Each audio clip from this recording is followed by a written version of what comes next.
I've mentioned before that I will speak to you in future specifically about fake news and actually looking at very specific things that are being shared on social media, and then give you the facts around those things. The ones where I actually have an understanding. The things that I don't understand or that I am not an expert on, I will stay away from, because I will not speak about those things for simple reasons. And this is normally where people go wrong. They should stick to their fields of expertise. The moment that they wander into other fields, then they start to err. And many of you have sent me lots of videos and then you're asking me for my opinion. The only problem with this is the amount of time that it takes to actually go through those videos. So I want to give you a few pointers for things that you can look at. And then you can ask me very specific questions about it, which will be quicker and easier for me to answer than watch a 30-minute video or an hour-long video and give my opinion on it. And I'm not saying that you shouldn't send me videos, but it might take a long time before I can respond to you. And as the channel is growing, it will become increasingly difficult to the point where I won't be able to respond to anybody. And at the end of the day, I still need to produce the content that I put out based on my own knowledge and experience. And that is what this channel is about. But one thing that I want to help you with is very simple tips. How do you spot something that isn't real? And many of the videos that you see on YouTube, many of the stories you see on Facebook or other social media platforms has got a lot of truth to them.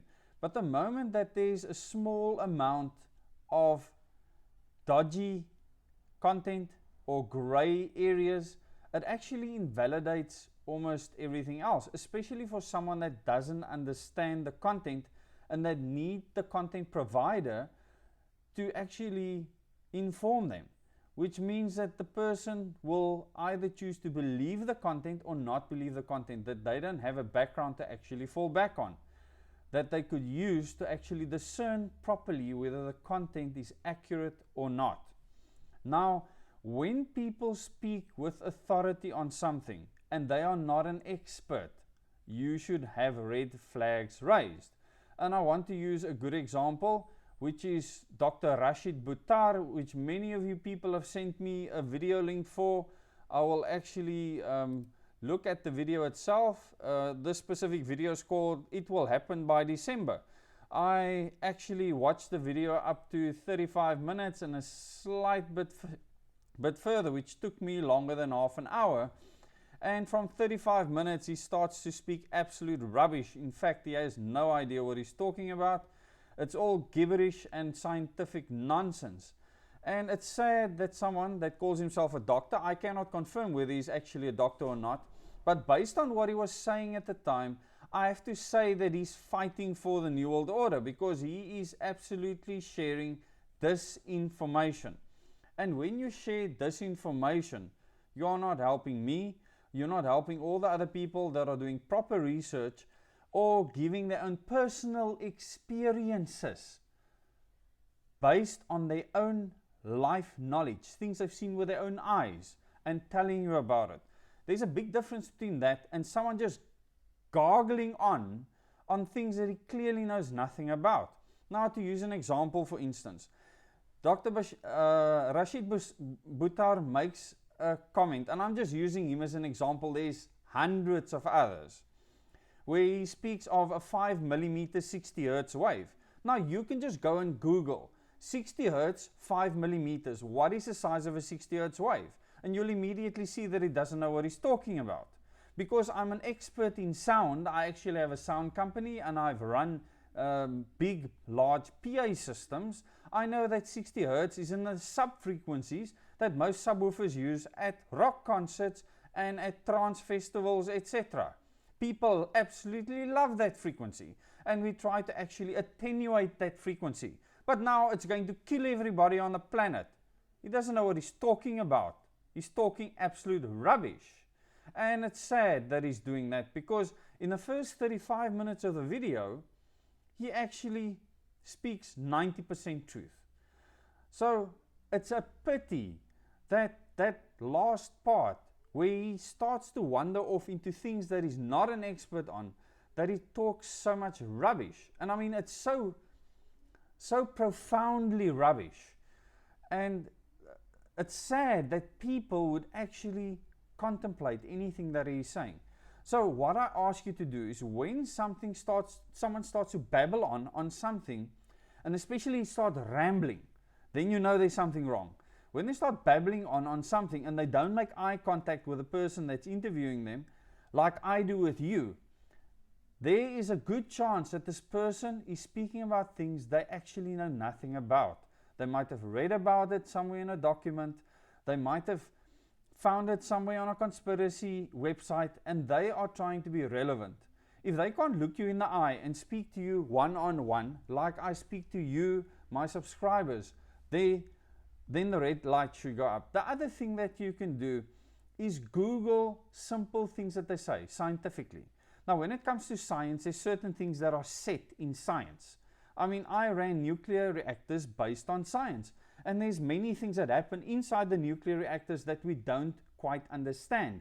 So there's many parts of science where we have not conquered everything. We might have conquered the Earth. We might have conquered the lower Earth orbits in space. We might have been to the moon.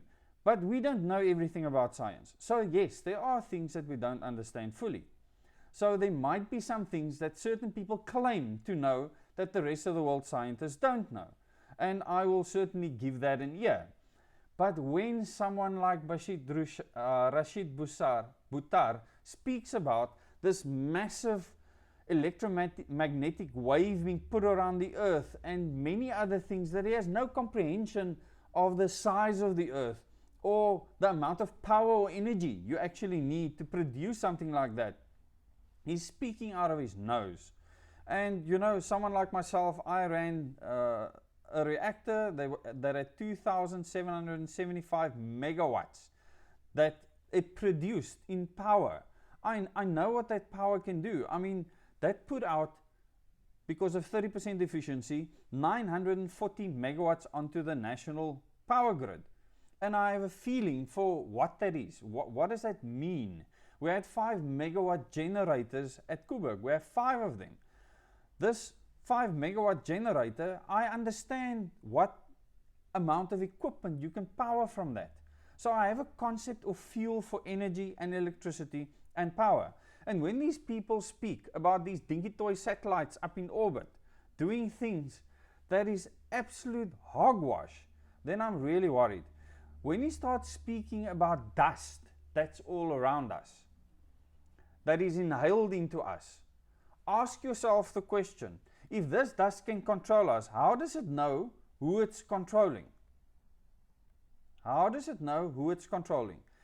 The smallest chip that we can produce is smaller than a millimeter. Okay? It is very small, and you can call it dust if you want to. And those small little chips, all it can do is regurgitate a number to you if you are in close proximity of a scanner that needs to energize it. In other words, there is no battery or source of power in that little chip to actually activate it for you to be able to read it. So you need to be near an active scanner.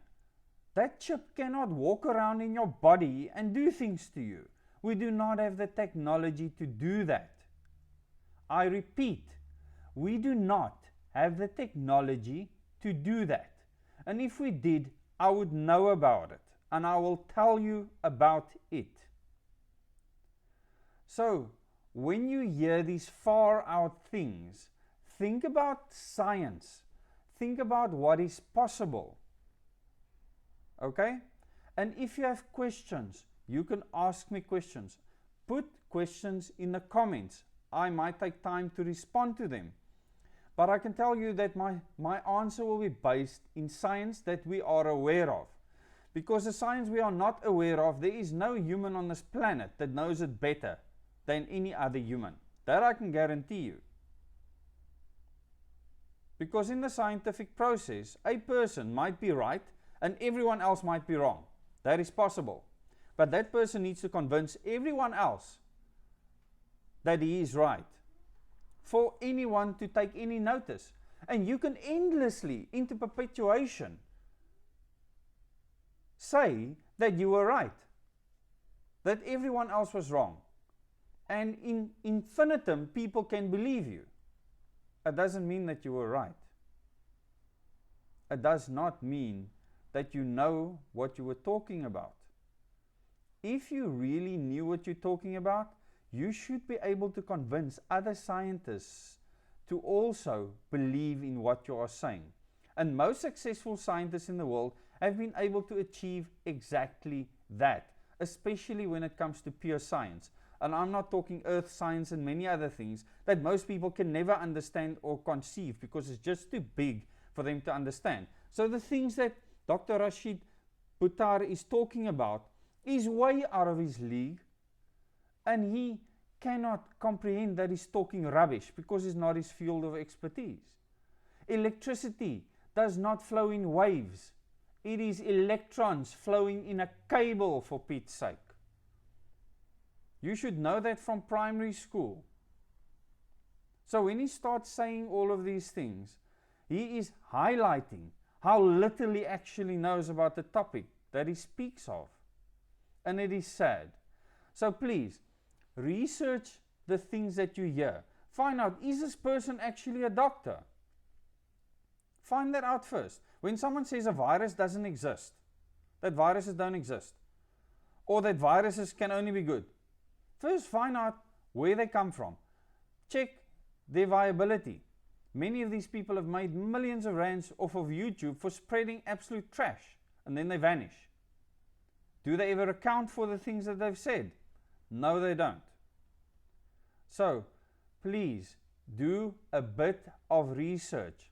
Don't be lazy. I cannot be the fixer and checker for every single video out there. I am very much aware of all the fake news doing the rounds. And in time, when I believe it's important enough to deal with those topics, I will bring out specific videos on 5th generation technology. Because it's not 5G. It's 5th generation technology. It's not some wave zapping you out of the sky. Please, people, ask simple questions. Think rationally. When you want to do anything to the earth, comprehend the size of the earth first. Take a globe, have a look at it, look at where you live on the globe, and then you tell me that something mounted on a truck or on a jet is going to influence the entire earth. Please tell me that. And there's no ways that you ever attended a science class if you believe any of that rubbish. Till the next video, thank you.